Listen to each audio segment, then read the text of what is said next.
Bonjour. Dans le monde juif et gréco-romain de saint Paul, la dominante masculine est entière. Deux livres viennent éclairer la place que Paul reconnaît aux femmes dans les premières communautés chrétiennes.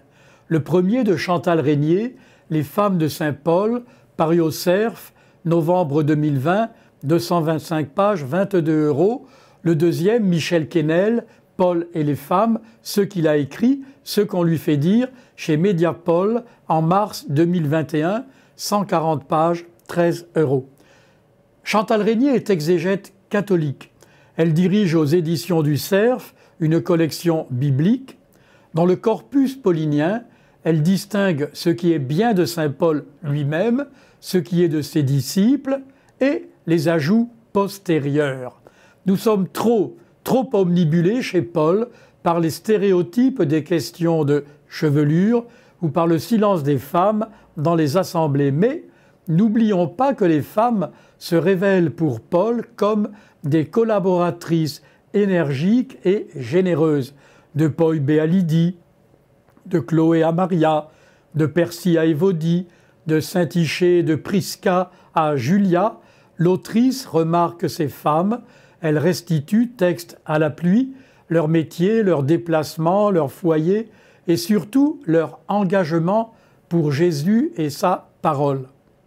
Elle montre comment ces femmes ont exercé des responsabilités majeures dans plusieurs communautés chrétiennes à l'égal des hommes.